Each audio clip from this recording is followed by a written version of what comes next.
भूकंप के झटके महसूस किए गए। ये बड़ी खबर हम आपको बता रहे हैं। पौड़ी गढ़वाल में भूकंप के झटके महसूस किए गए हैं। हालांकि रिक्टर पैमाने पर इसकी तीव्रता बहुत ज्यादा नहीं थी, 2.4 मापी गई है इसकी तीव्रता, लेकिन भूकंप के झटके आने से अफरा तफरी का माहौल दिखा।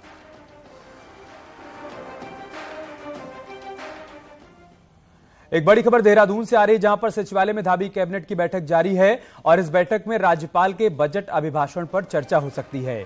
वहीं नई पर्यटन और सोलर पावर प्लांट नीति के प्रस्ताव भी आ सकते हैं। साथ ही बजट सत्र के मद्देनजर भी कई दूसरे प्रस्ताव आ सकते हैं। फिलहाल बैठक चल रही है, अलग अलग बिंदुओं पर इस बैठक में चर्चा की जा रही है। बड़ी बात यह कि राज्यपाल के बजट अभिभाषण को लेकर चर्चा हो रही है।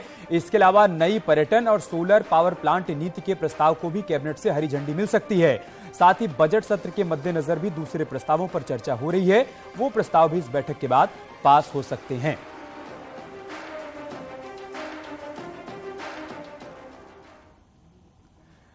इधर अंतर्राष्ट्रीय महिला दिवस सप्ताह का शुभारंभ सीएम धामी ने किया। इस मौके पर सीएम धामी ने घोषणा की, महिलाओं के साथ किसी भी तरह के अपराध, उत्पीड़न और हिंसा की पुलिस को जो जानकारी देगा उसे सुरक्षा प्रहरी के तौर पर सम्मानित किया जाएगा। साथ ही जो व्यक्ति या संस्था बाल विवाह को रोकने का काम करेगी उसे 10,000 रुपए का इनाम और सर्टिफिकेट भी दिया जाएगा। इसके साथ ही मुख्यमंत्री ने कहा कि राज्य की महिलाओं को मौके मिले, इसलिए सरकारी नौकरी में 30% महिला आरक्षण की व्यवस्था लागू की गई। दृष्टिकोण बदल गया और इसका परिणाम हुआ कि महिलाओं के साथ किए जाने वाले जो आज तमाम प्रकार के अपराध हैं वह भी सामने आए हैं। परंतु अब समय आ गया है महिलाओं के खिलाफ अपराध करने वालों के मन में भय पैदा हो और उनका जो आत्मविश्वास है, जो उनका रिएक्शन है, जो उनकी भाव भंगिमा है, वो कहीं न कहीं, जैसा रेखा जी ने भी कहा, वो बहुत बड़ी भूमिका आपको आत्मविश्वास में देखकर ऐसे जो अपराध करने वाले हैं, इस प्रकार के जो गलत काम करने वाले हैं, उनके हौसले वही समाप्त हो जाएंगे या हौसले कम हो जाएंगे। ऐसे लोगों को दंड मिले। ऐसा घृणित अपराध करने से पहले इसके बारे में सोच कर ही उनकी जो है रूह कांपने लगे। इसके अलावा सीएम ने आज कहा कि पौड़ी जिले के प्रोजेक्ट्स पर शासनादेश बहुत जल्द आएगा और सभी प्रोजेक्ट्स पर जल्द ही काम शुरू हो जाएगा। तो मैं बैठक में, जब पौड़ी की बैठक में था तो वहां पर बहुत सारे प्रस्ताव उस समय मेरे समक्ष आए थे और जो पहले प्रस्ताव के रूप में हम उनको ले सकते थे उन सभी को लिया है और जल्दी से जल्दी उनके शासनादेश जारी करके पौड़ी जनपद में तेजी से उन कामों को कराया जाएगा। और चारधाम यात्रियों के लिए अच्छी खबर है। स्वास्थ्य मंत्री धन सिंह रावत का कहना है कि केंद्र सरकार ने एयर एम्बुलेंस चलाने के राज्य के प्रस्ताव को हरी झंडी दे दी है। एम्स ऋषिकेश और राज्य सरकार मिलकर एयर एम्बुलेंस चलाएंगी। यात्रा के दौरान किसी यात्री की तबीयत खराब होने पर अब उसे एयरलिफ्ट किया जा सकेगा। इसके साथ ही केदारनाथ और यमुनोत्री धाम पैदल मार्ग पर हर 1 किलोमीटर की दूरी पर हेल्थ कैंप भी मौजूद रहेगा।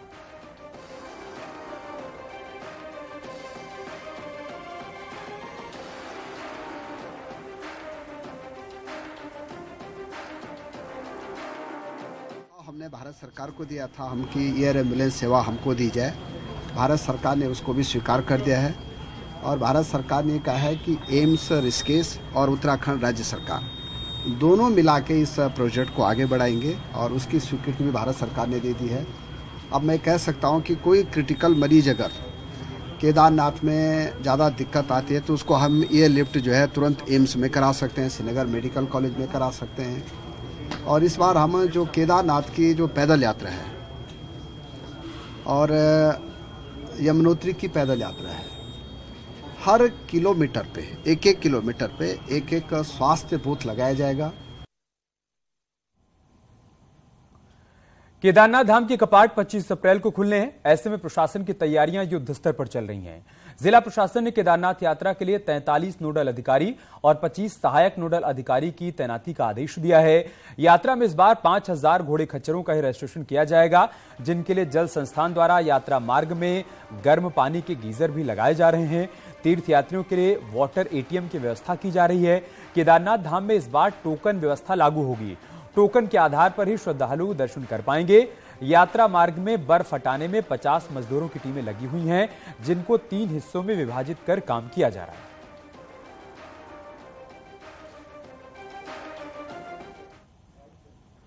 उत्तरकाशी में बड़ी बड़ी चट्टान टूटने से डबरानी के पास बंद हुए गंगोत्री हाईवे को खोल दिया गया है। बीआरओ ने कड़ी मशक्कत के बाद मार्ग को खोल दिया, लेकिन बड़ी बड़ी चट्टान टूटने से हाईवे को भी नुकसान पहुंचा है। मार्ग खुलने से मार्ग में फंसे यात्रियों ने राहत की सांस ली है। हालांकि बीआरओ की टीम मार्ग को पूरी तरीके से ठीक करने में जुटी हुई है।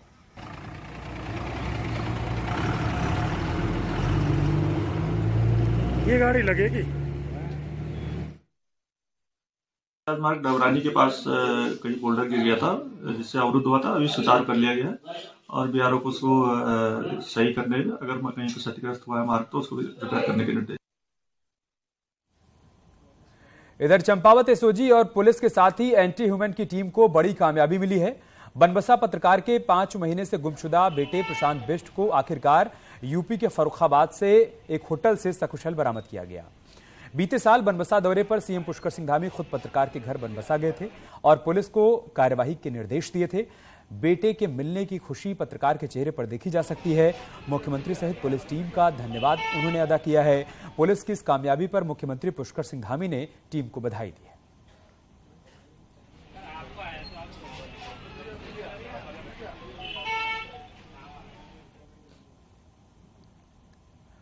रुड़की के पिरान कलियर में पुलिस ने 4 जुआरियों को गिरफ्तार किया है। जुआरियों से 12,000 से ज्यादा रुपए बरामद किए गए और साथ ही 9 बाइक भी इनके पास से बरामद की गई।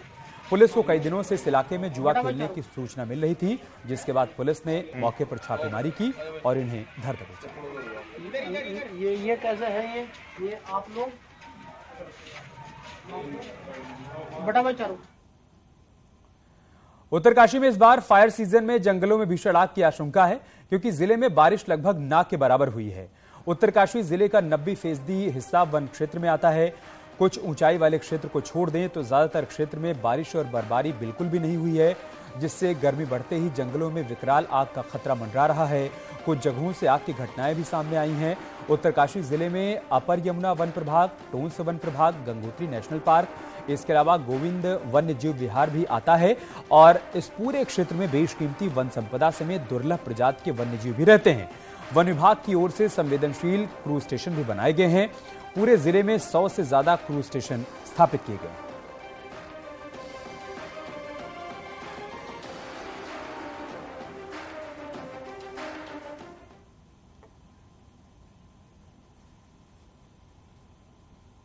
हुई हैं, स्नोफॉल काफ़ी कम हुआ है, तो चैलेंजेस ज़्यादा हैं। इस साल आग लगने की वो भी ज़्यादा है। तो उसी के लिहाज से जो पूरी तैयारियां जो आमतौर पे एज ए फॉरेस्टर हमें करनी होती हैं वो सारी की गई हैं। दोनों ही जगह पे हमारे क्रूज स्टेशन है। 33 हमारे क्रूज स्टेशन टॉस वन प्रभाग में है, संवेदनशील क्षेत्र है ये अग्नि के प्रति, और 26 क्रूज स्टेशन हमारे अपर यमुना वन प्रभाग बड़कोट में, जिसमें कि फायर वॉचरों की तैनाती 24 आवर की जाती है। उत्तरकाशी के बॉर्डर क्षेत्र में बुधवार को खूब बर्फबारी हुई। तस्वीरें निलांग बॉर्डर से सामने आई हैं, जहां पर पूरी घाटी बर्फ की सफेद चादर से ढकी हुई है। वहीं हमारे हिमवीर कड़ाके की ठंड में इस पूरे क्षेत्र में ड्यूटी पर तैनात हैं। आपको बता दें कि तस्वीरें निलांग बॉर्डर की हैं, जहां पर ठंड के मौसम में भी सेना और आईटीबीपी के जवान भारी बर्फबारी और कड़ाके की ठंड के बीच देश की सुरक्षा में तैनात हैं।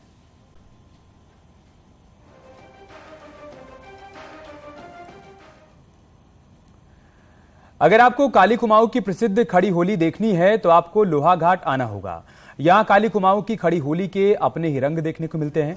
नगाड़ों की तरह बजते ढोल और उस पर मजीरे की खनक होलियारों के कदम ताल के साथ कुमाऊं की संस्कृति को होली के रंगों के साथ आगे बढ़ा रहे हैं।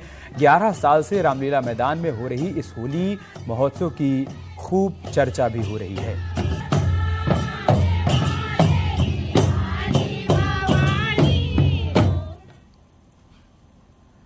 और इसी बीच एक बड़ी खबर प्रयागराज से आ रही, जहां पर आज भी बुलडोजर का एक्शन